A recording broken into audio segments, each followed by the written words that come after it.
behalf of the UN 2020 initiative, I'd like to thank everyone for coming here this morning. The fact that you are here before the conference tells me that you are truly dedicated to the cause of UN reform and UN renewal. So thank you for your participation. So this is a workshop. It's entitled Towards UN 2020, the case for strengthening multilateralism, and everyone should have received the flyer, an information handout about UN 2020, and our evolving global call to action. Now, one of the purposes of these workshops is to generate recommendations for action that we as civil society and governments may take to achieve the outcomes of the conference, which includes confronting the rising skepticism generated by populist political movements worldwide about the value of multilateralism and, by extension, the United Nations. So it's really no coincidence that our title of this workshop mirrors the theme of Roundtable 6, which is Towards UN 75, communicating the case for multilateralism. And we're very happy that two of our panelists here, Bill Pace and Natalie Saramsaranjay. I don't know if I got that one right, but I'm... Samarazika, almost. So, okay. They are going to be panelists at that roundtable. So we're going to get a preview of their remarks here this morning. A little bit about UN 2020 for those of you who do not know. The UN 2020 project was initiated about a year and a half ago by the World Federalist Movement, Institute for Global Policy, the Workable World Trust, the Stimson Center, and CIVICUS. And we have two primary purposes. One is to urge member states, the UN, and civil society to begin thinking about the importance and significance of the 75th anniversary of the UN in 2020 as an occasion to take stock of the UN and its role in the world, particularly as the threats to the multilateral system by populist forces continue to multiply really since the adoption of the 2030 Agenda in 2015. And secondly, we want to begin to generate a discussion of the political and organizational requirements for a 2020 preparatory process at the intergovernmental level, and also develop communications and outreach strategies to engage key stakeholder groups in civil society worldwide. So at this workshop, we have invited you to help identify the elements of a strategy to promote a proposed 2020 UN summit as a much needed opportunity for a stocktaking, review, and strengthening of the UN and the multilateral system as a whole. Just a quick introduction to, in fact, I had a brief PowerPoint, but since we're having problems with technician, I'm just going to share with you a few observations about the three-pronged strategy that we as UN 2020 have been pursuing to date. One is we want to become a clearinghouse of information about civil society UN reform proposals and related intergovernmental processes and events leading to 2020 through our website. So as we all know, last year the Secretary General launched 3 reform packages for the UN development system for peace and security, architecture, and UN management.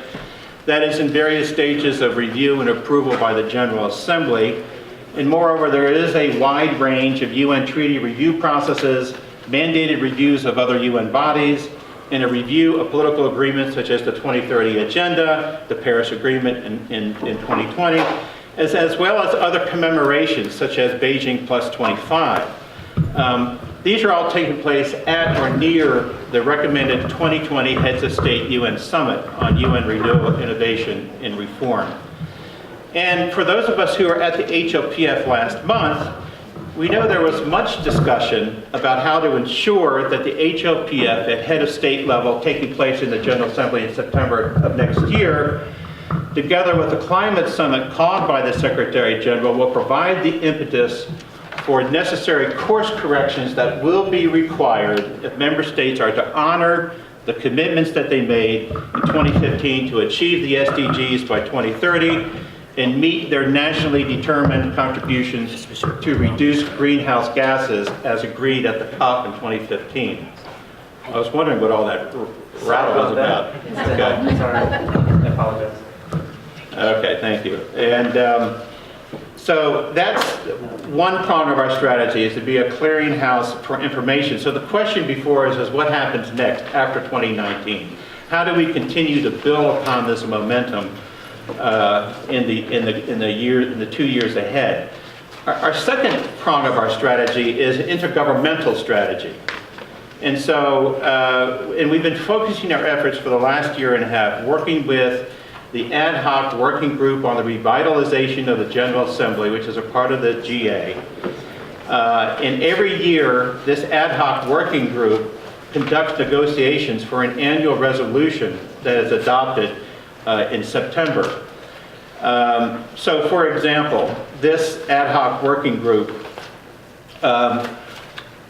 it deals with innovations regarding the role and authority of the General Assembly, working methods, the selection and appointment of the ESG and executive heads, and strengthening the office of the President of the General Assembly. So for example, the 1 for 7 billion campaign, now we will touch upon this, utilized this ad hoc working group as a intergovernmental body or mechanism, if you will, to approve innovations in the selection of the last SG.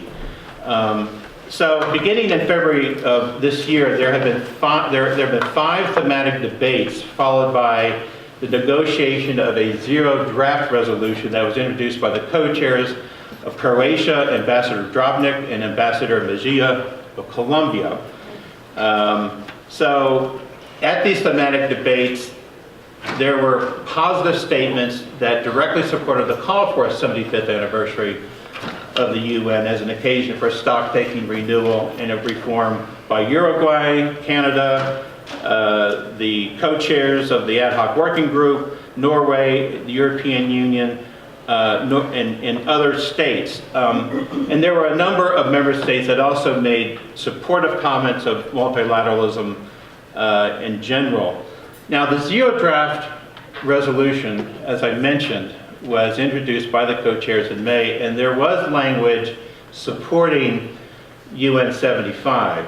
In the preamble, there was a paragraph that states, mindful of the 75th anniversary of the UN in 2020, and recognizing therein the opportunity to further strengthen the organization and improve its work. And then in the operative paragraph 7, under the role and authority of the General Assembly, member states, quote, calls for timely preparations for the 75th anniversary of the United Nations. And at the first reading of this zero draft, there were statements in support by Croatia as the co-chair, Brazil, Canada on behalf of CANS, Estonia on behalf of the ACT group of states, the European Union, Turkey, and the United States. There were some concerns expressed, in particular, by the NOM group, the non-aligned movement, and in particular the spokesperson who is a part of the AHWG, the ad hoc working group, the DPR of Algeria. So that's where we stand with regard to the intergovernmental strategy. So with all of this in mind, just you can take the flyer. If you take a look at the flyer, you see 4 points for our discussion. Oh, don't worry about it. Oh, you need it. I'm not going to do it now. Okay. If you were here on time, we would have gotten it done. But Actually, I wasn't ordered. Okay. I was just trying to help. All right, thank you. So,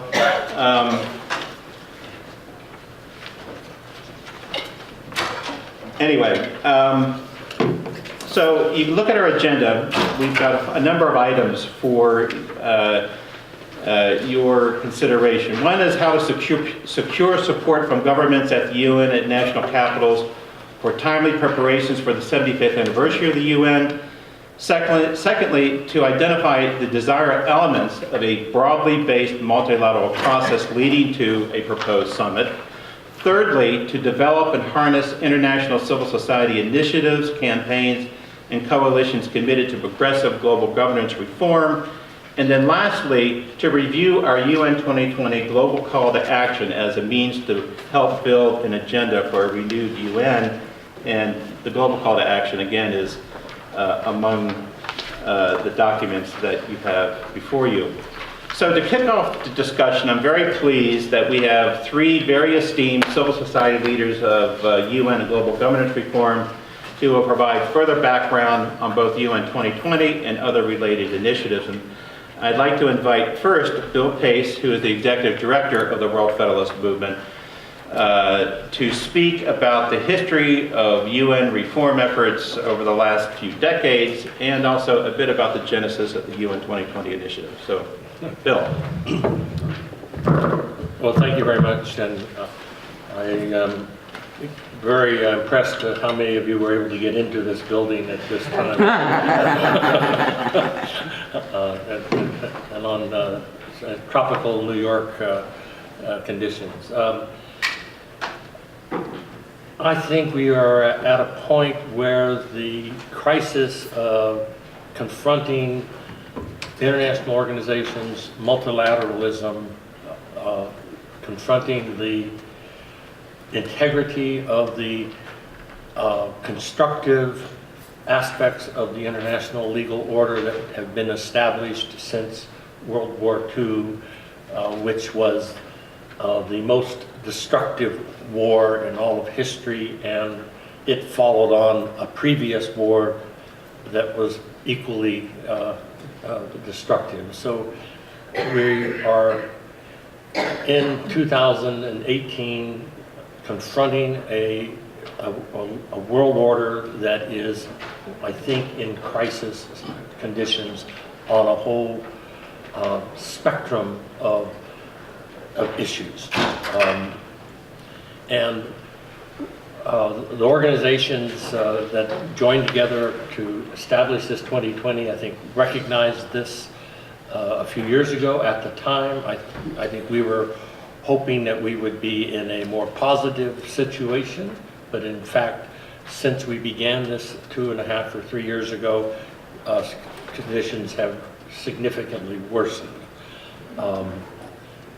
Our goal, as Jeffrey indicated, was to try and inspire the General Assembly and the UN to take full advantage of the 75th anniversary of the UN and the adoption of the Charter in 2020. The 25th anniversary, I don't think anyone remembers, and I'm not sure hardly anything happened in 1970. However, some of us are old enough that we do remember the 50th anniversary in 1995. That anniversary happened immediately in the wake of the end of the Cold War. The kind of leadership that existed then compared to today, I think, is one of the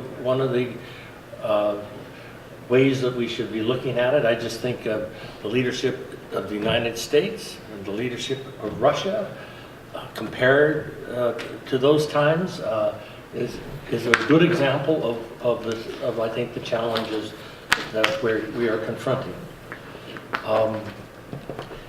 In the advance of the 50th anniversary, the heads of governments, for the first time at that point in 47 years or so, held a summit at the Security Council. The newly appointed Secretary General Boutros-Ghali was asked to prepare an agenda for peace for that summit. That agenda for peace, if you were to pull it out today, is as relevant and pertinent today, and you will see the outlines of a great deal of the progress that has been made in the last 25 years encompassed in that agenda. That was followed then by an agenda for development, and then as the United States was firing him or vetoing him, he produced an agenda for democracy. And was succeeded then by Kofi Annan, whose leadership I had great respect for, and great sadness in his passing this week. The 50th was preceded also by the General Assembly launching a number of extraordinary world conferences, summits that were sponsored by national governments and heads of governments in different countries and regions. The Children's Summit, but mainly then was the Rio Earth Summit, establishing the integration of environment and development into sustainable development. The Human Rights World Conference that established the Office of the High Commissioner for Human Rights and brought in economic, social, and cultural rights to complement civil and political rights. Social Summit, the Women's Equality and Advancement Summit, the Cities Summit, and go on. It was an extraordinary opportunity that the international community took, and the kind of leadership that emerged from the governments, and in particular through the General Assembly, was something that we felt is missing, and we hope this process can help galvanize that to a degree. I remember I was working in Washington at the time for an NGO, and we had the director of an initiative established by, I think, the Prime Minister of Sweden, our global neighborhood. It was a commission on global governance. It was an extraordinary process that was to feed into the 50th anniversary. The Hammarskjöld Foundation, the Ford Foundation, all sorts of major reform initiatives and discussions, Yale in this country, etc., were established.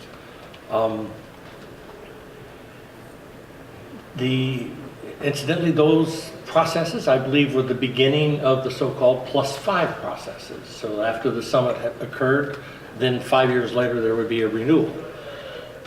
It was clear that the veto members in particular, the permanent members in particular, already by 94 and 95 were extremely upset with what was being unleashed and were dedicated to shutting it down, and by 2000 had pretty much succeeded in shutting it down, only to be rejuvenated again, I think, we can say, with the 2015-2030 process, again by the General Assembly here, that has resulted in the Sustainable Development Goals. So our hope is to try and push as hard as we can to get the governments and civil society and universities and foundations and media and others to take full advantage of this upcoming 75th anniversary of the Charter. We're out far enough in history to be able to take a look at the history of the drafting of the Charter, which is an extraordinary history and a very important history, and again one that I think many of the big powers would not want you to know. Of course, the 46 countries that agreed to the Charter in San Francisco represented only a small portion of the planet at the time. Over half of the planet was still in colonies and subordinate to empires, etc. And the full intention of some of the founders of the UN, the permanent members, was to be able to reoccupy their empires, which they certainly tried to do. And so the first 40 years of the UN was actually not implementing the purposes and principles of the Charter, but was the decolonization and the rise of independence of countries, etc. So again, I think the opportunity that we have is greatly increased in its value by the dangers of the challenges that we face in 2018, 2019, 2020. We have, I think, succeeded in a number of ways in the last 10 or 12 years in getting the General Assembly to take leadership, and ECOSOC too at times, but mainly through the General Assembly to take leadership on trying to advance the pillars of the UN system, peace and security, sustainable development, and human rights. No time is more important, we think, than now to regenerate that type of support and effort. And it will not happen unless civil society, including the 2,000 or 3,000 NGOs that are participating in this conference, and the hundreds of thousands of NGOs that our networks and our organizations around the world work with as partners at the national and sub-regional, regional levels.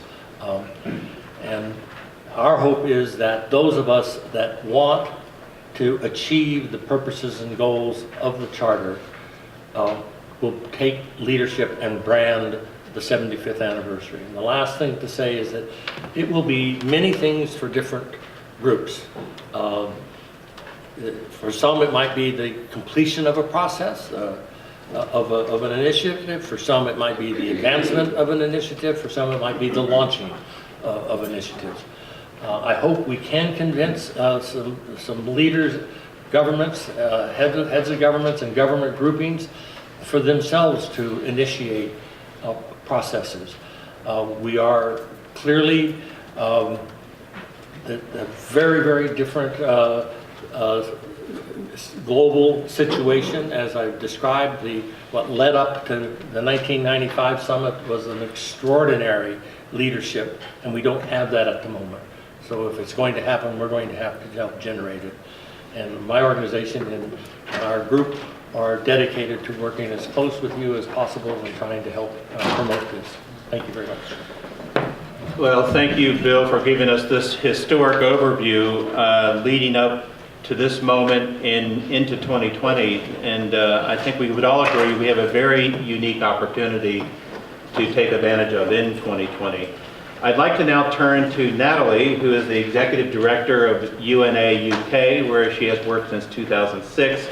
And she's been involved in a number of civil society campaigns, in particular the One for 7 Billion campaign to improve the SG selection process, which she co-founded.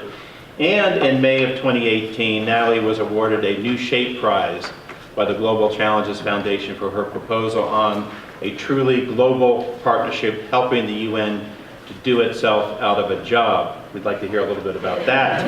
Of course, we don't want to do ourselves out of a job, right? No, but in particular, I'd like to ask if you could speak about the Global Challenges Foundation's roadmap for comprehensive UN global governance reform as a vehicle and as a way to help organize and harness the power of civil society in UN global governance efforts. So, Natalie.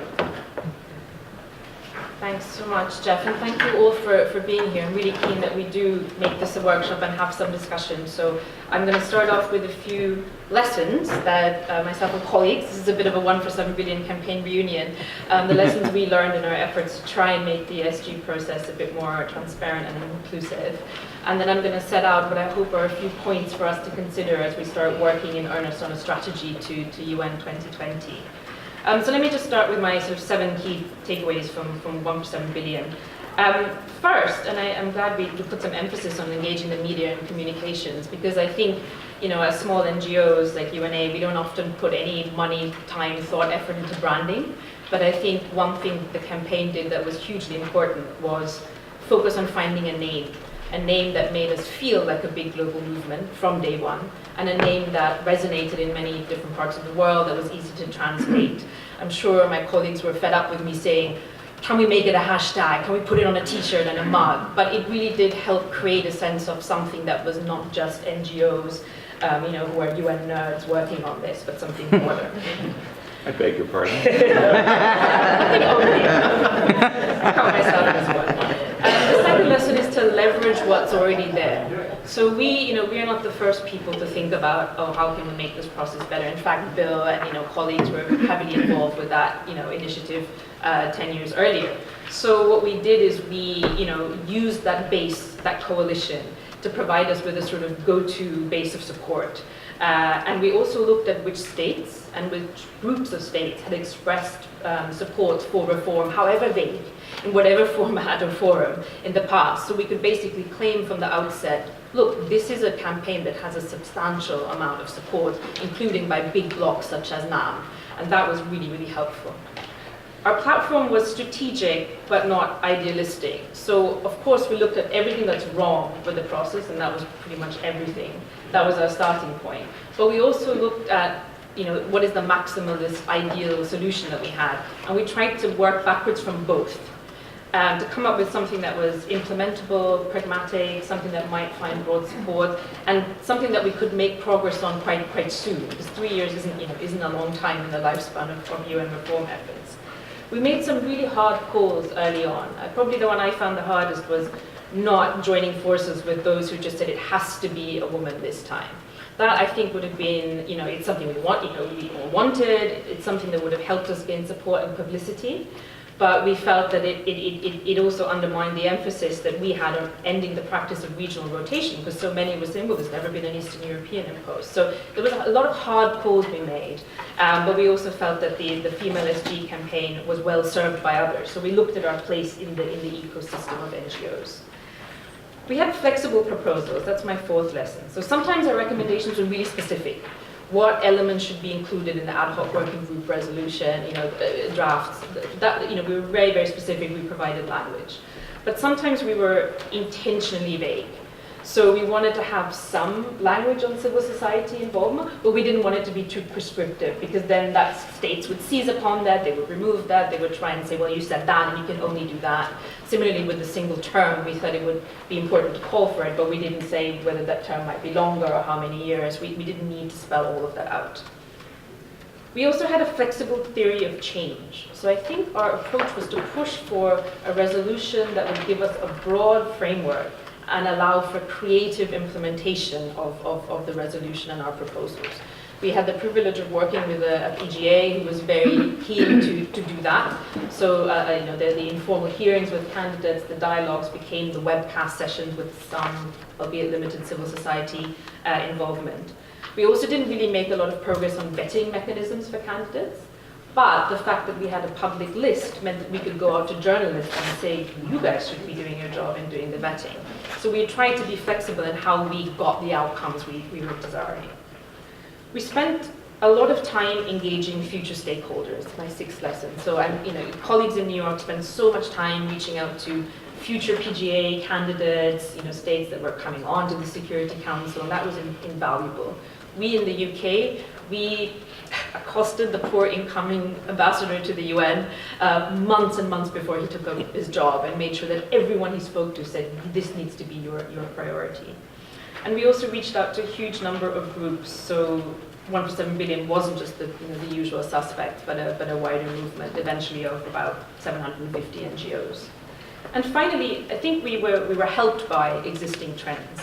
I think we were able to leverage the frustration that states felt at the lack of progress on formal reforms, particularly obviously Security Council reform.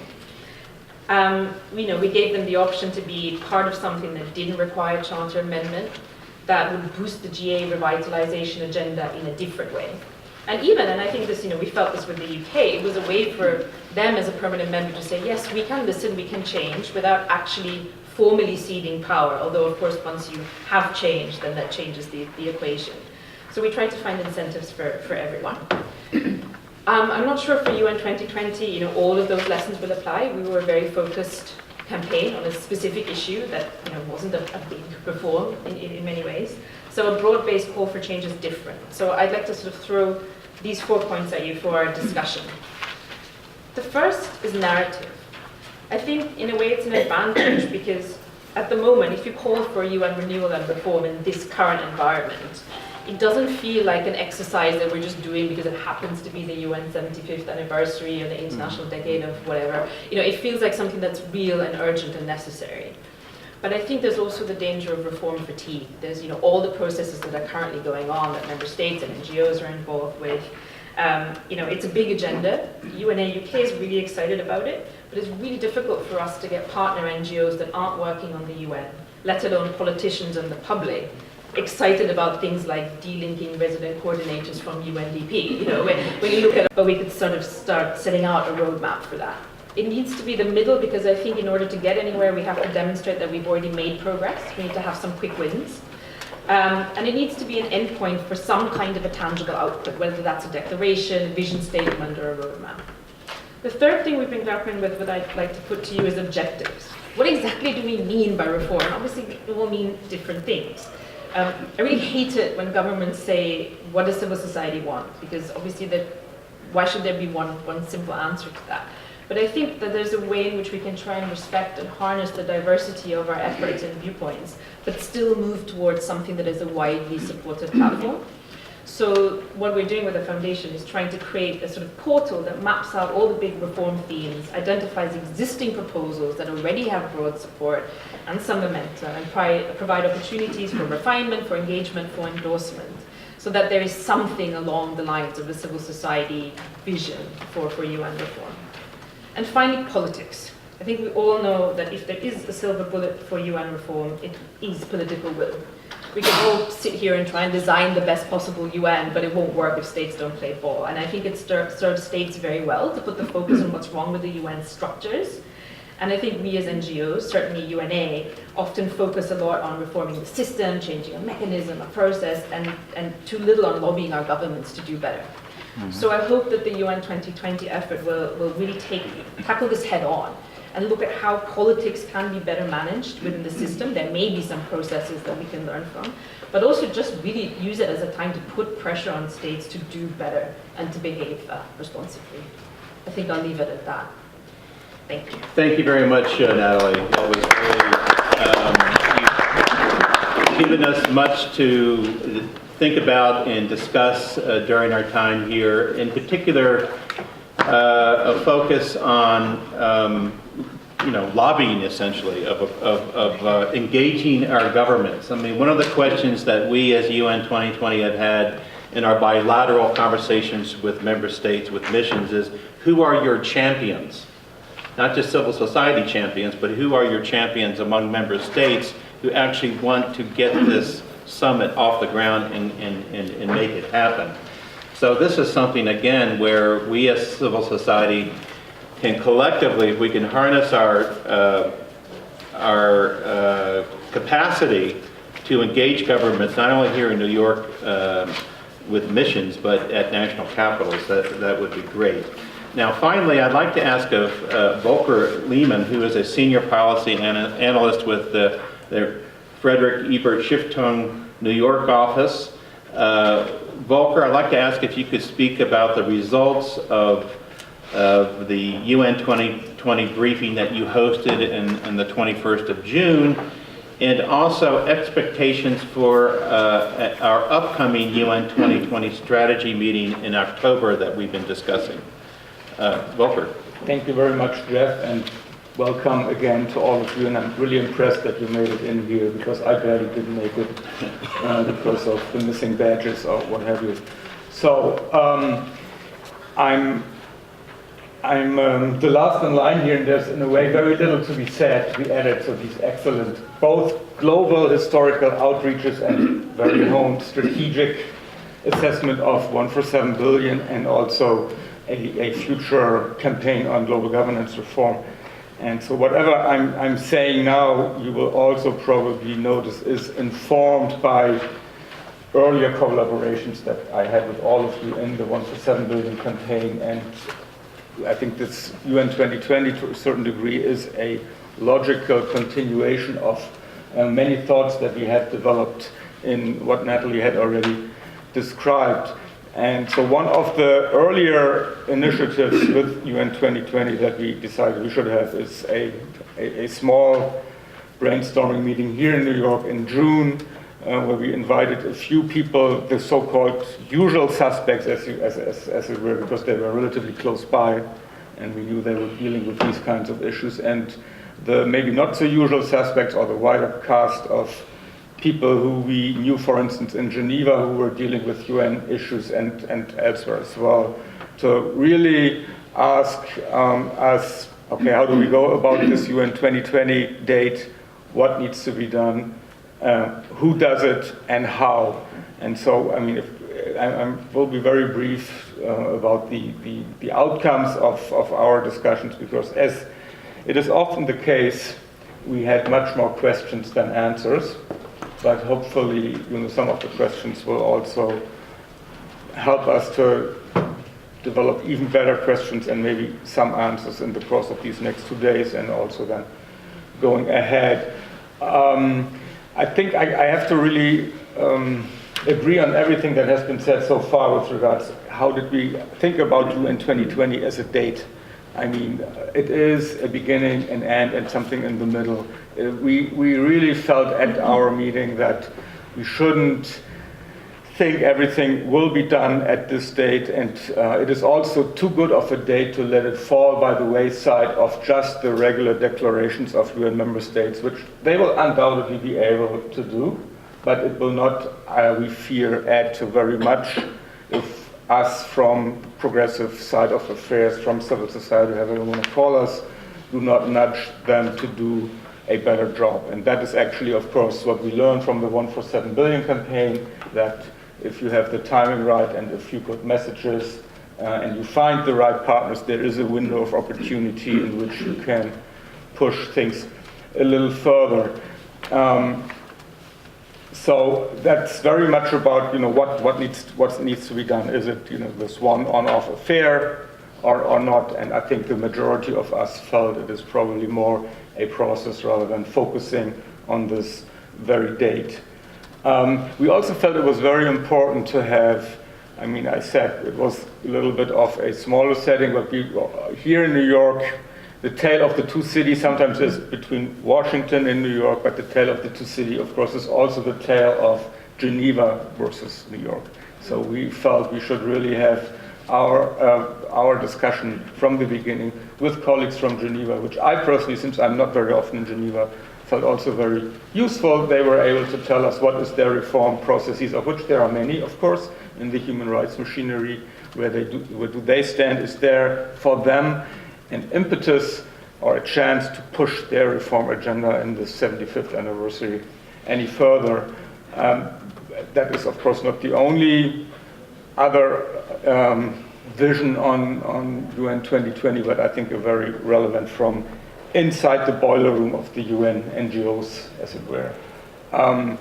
Very important for us on that first meeting was that, of course, we acknowledge we cannot really prefabricate a strategy here. We are not representative. We just want to get a process going. So with every time that we meet and reach out, we want to cast the net wider and have more stakeholders and people's views involved, and that is certainly something that we will try, and I'll get back to that in a minute with our next meeting. But I think we had a lot of discussions, and I'm really curious to think also to hear from you what you think about this. Natalie mentioned the messaging. Is there one particular message that lends itself for really rallying support and capturing the imagination? Is that something we should work towards? That people felt that this is a good idea, but I think not everybody was clear that this is achievable, maybe not even desirable. So there were some of us who felt maybe there is, from civil society, more the top 10 priorities that we want to achieve. Others felt we should capture it really in one imaginary or very imaginative slogan. As I said, there were the Geneva folks who said for us to have the Human Rights Council as a full body of the UN, not only a subsidiary organ, that would be a major achievement. I mentioned this as an example because this is something I think very concrete from their work, where you can see it has a lot of appeal, but it's maybe not what captures the rest of the world's attention. So others felt that, if you have this one slogan you want to rally around, maybe it is something like inclusion. inclusion part of the SDG agenda, of course, but not only there. I think inclusion, exclusion is something that we deal in our political work on many different levels. So I'm throwing all these out just to give you an idea of where our brainstorming or our questioning led us to without being able to give the final answers. I think very important also the who. I already mentioned we do want to reach out to more different constituencies and opinions. I think there is a little bit of a back and forth. How much do you want to involve member states or the member states' processes when you are coming from a civil society perspective? But for me, the 1 for 7 billion lesson was that the time had come to change this. Member states will wake up to it eventually, and if you are already there and have prepared certain things, they will notice that this is also in their interest. And so it is not necessarily, I feel, our job to do their job, to do the multilateral treaty or resolution writing imperfect, but we have to give them some ideas and nudge them to do certain things, which doesn't mean that we have to ignore or we can allow to ignore the member states' processes, because it also showed in this campaign 1 for 7 billion that it does need champions from member states, and maybe even as important, if you have a favorable PGI to work with, this is a partner, an ally you need to work with. We didn't really speak, for instance, about the elders so far, but with Kofi just having passed away, I think it brings to all our memories how the elders were in that campaign, but also on other issues, a very visible spokesperson group that you, of course, want to rein into a progressive push for UN reform. So I think importantly, and I'm saying again, nothing new here, whatever you want to do with this UN 2020 campaign, it is probably something that has to be imaginative on the one hand, but if you just, and it has to be imaginative to capture people's enthusiasm, including our own, by the way, and it shouldn't be too technocratic, but we are also very much aware that if you're going for something like charter reform, to reform the UN Security Council, you're dead on arrival, and we all go home and are frustrated. So to find that balance, I think that is certainly something that UN 2020 has to figure out how to deal with it. And it is, I think, a bigger challenge than with this 1 for 7 billion campaign, which was relatively narrow, just focused on one process. So it's more let 1,000 flowers bloom, and hopefully we are able to synergize our energies rather than take away from each other.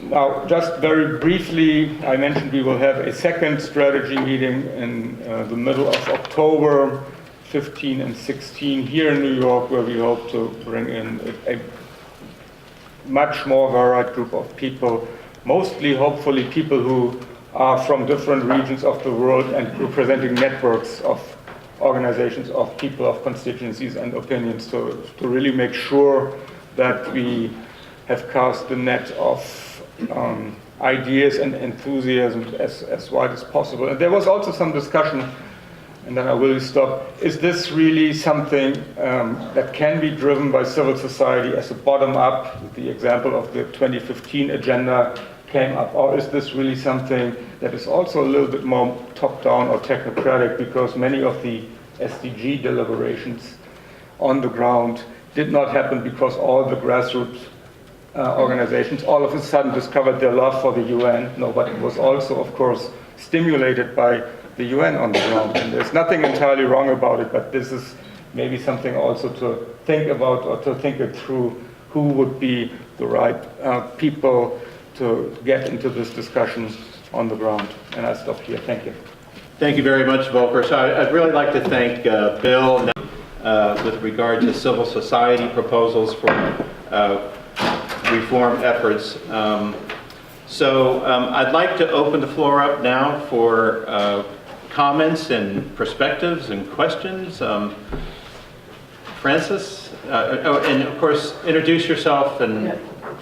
Thank you. I'm Francis Zymerden, representing the International Federation on Aging and Sir Optimists.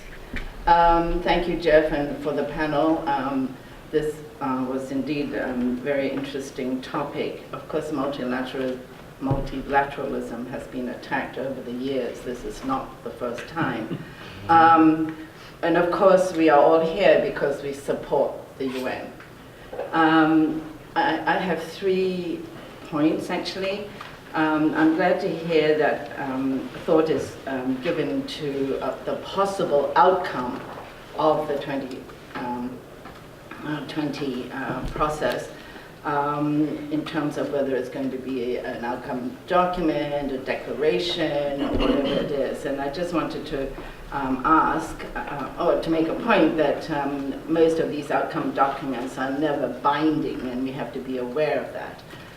Is it going to be a recommitment to the United Nations Charter and the basic principles? So I would imagine it's going to be pretty general. But I think if we are to advocate for this, we need to tell our governments or whoever else, what we expect at the end of this process. The second thing is, I'd like to say that UN reform has never stopped from day one. The reform process has, I have a confession to make. I used to work at the UN, so it's absolutely ongoing year after year. We don't even finish with one reform before we start with another reform. We have budgetary process reform, we have centralization, decentralization reform, we have intergovernmental bodies reform. I mean, HLPF is one of the latest examples. The Commission for Sustainable Development was abolished, and we had HLPF, which is not working very well. We have regional processes. So there's a lot of reform going, and I think we have to be aware that reform is not a one-shot deal. We can't say, we have to do this. We have to be aware that it's an ongoing process. So that was just a sort of point to raise. And the last issue is, I wonder whether civil society should really be working to have a champion in the form of an office within the United Nations for civil society, like it had years ago when Gillian Sorensen was the Assistant Secretary General that headed an office during Kofi Annan's time. We don't have a champion for civil society. Each office or division or department has their little group that deals with civil society, but there's no overall office that deals with us. And there is a focal point that has been established in the SG's office at the moment, but a focal point is somebody that you could go to and complain, one of two things, but not somebody who actually understands the important role of civil society. I mean, after all, we are in the Charter, and it's something that we should fight for. And I think having that would make our lives a little bit easier. So those are the 3 points I'd like to make. Thank you. Thank you very much, Francis. Well, we do have quite a number here. Yes, sir. Yeah. Scott Carlin, Long Island University. I just want to remind everybody there will be an outcome document for this conference. I think Natalie mentioned that, and I think a number of excellent points were raised here, and I think seeding this conversation about UN 2020 in that outcome document would be an advantageous use of our collective time. So try to think of some really pithy ways of kind of pinpointing some key things that can begin to happen this fall as you're beginning to move the strategic planning process forward. Thank you. Thank you very much. I'd welcome any comments on that if there are. Thanks, Scott. A practical piece of advice. Fanny, and then... Oh, okay. My name is Fanny Mumlin. I represent the National Council of Negro Women, and the founder of my organization was in San Francisco in 1945 at the formation of the UN. My question is, I want to hear the good things that the UN is doing. We talk about reform. There are some good things this organization has done. We haven't had a war in 75 plus years. With all the nuclear weapons that everybody have, we've done something well. So in looking at what we've done well, we need to emphasize that. That will draw the public support. And then talk about the things we need to improve on. That's my idea of reform. Thank you so much, Shirley. You're right, we do need to keep it on a positive level and recognize and really champion what the UN has achieved so far. I'm Bart Township, a scholar at UC Berkeley, and a strategy advisor. So I have a few observations regarding strategy and your outcome document. So in order for the UN 2020 to be extremely successful, you do not want to be general. You in fact want to be iconic. I love Natalie Alandra's point about branding and narrative. So to be iconic, you need to build your scaling power. How do you do that? You do that by boosting your timeless distinction and relevance. How to do that? Through constant strategizing at the philosophy, practices, and policy level. As for some key points you might want to capture in your outcome document, you might want to answer 5 questions. 1, what is our winning aspirations? 2, what is our playing field? 3, how do we want to win? Like, why choose us? How do we build our competitive advantage? And finally, you might want to look at your management systems and capabilities. Thank you. Thank you again, Bart, for that. Yes, sir. First of all, Introduce yourself. my name is Etienne Bowie. I'm Administrative Director of Democratic World Federalist in San Francisco. First of all, I want to touch on a few things what Bill was talking about, and I think that is building leaders. I think over the years there's been a failure in almost every state. We have not built up leaders who also have an international vision, and I think that's where we have a problem with the leadership today. And a lot of people are pushing more towards nationalism rather than a global system, and I think there is also a lack of understanding of how the global system actually helps people. To touch on what Natalie was talking about when she discussed marketing and also messaging, and I think she also brought up the fact that do we need a bottom-up approach or do we need a top-down approach? I would argue that we need a little bit of both. People have to feel that this is a movement from their own country to the world, and I would lend a type of like a name, something for the convention would be like one people, one future, one world. People have to start looking at the world as one people, because we truly are one people, and culture really divides us. That's the real big difference. And I think once we start promoting that ideal to people, people will have an open mind to this. Second thing is with the with the bottom up approach. People have to feel like the things that we're doing here matters to them at a home level, right? So I think that has to do a lot with trade. I feel that no matter if you live in a developed country or undeveloped country, you feel that trade has not really helped you. But I mean, if you really study these things, you know that it has improved the world. But I think if we really want to have success going forward in reforming the UN, I forgot your name, but you made a good point that we have to bring up the good things about what we've done. But I think also that sounds good to somebody that's in the system, that's in the establishment. For people who every day they get up, they go to work, no matter where you are in the world, that doesn't sound true to them. I mean, we have not had a world war, what you call like a hot war. We haven't had anything like that in a long time. We haven't used nuclear weapons, but at the other end, we have done a lot of devastation. A lot of people have been killed in these proxy wars, and things of those sorts. So we need to be honest. I think the first step is us not apologizing for everything, but us reconciling, showing people that, hey, we have made mistakes and we want to make improvements. And I think that all starts, honestly, with people like us in this room, leadership, working together more and stop dividing one another. I think it's kind of pushed into our politics that we might not hear things that we want to hear, things might not go our way, and instead of working harder to bring things together, we divide ourselves, and that's probably because it's been a long time since a big issue. And I think that right now, especially in the United States, what we have in our leadership is a perfect example of something, an outside force that's pushing us together to work together. Thank you so much for that. I just want to remind everybody, we have this room until 9:45 a.m. Also, there's a sign-up sheet that's been circulating. Has everyone signed up? Because we'd like to include you in our email list to keep you informed of our initiative.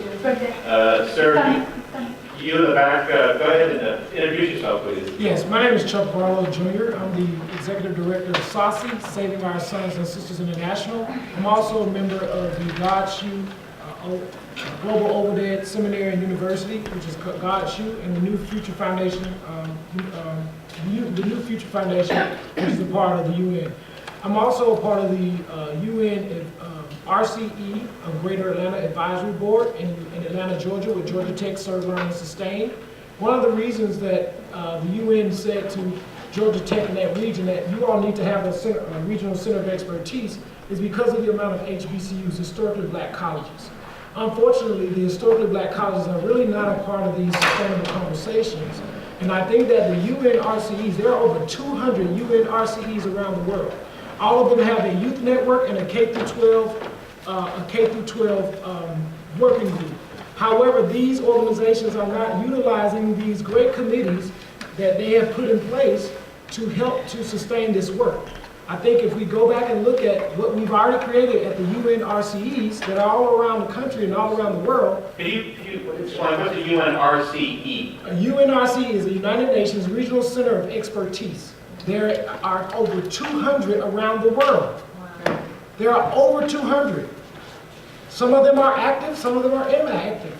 One of the concerns I have with the group in Georgia Tech is that many people want students to get engaged and involved in these conversations. However, once students graduate, they move on. So I think we have to look at focusing on the alumni associations and the communities around these schools, because sustainability is not just a conversation with college students. These are communities that are around these colleges that are not being supported the same way the students who come from out of town are being supported.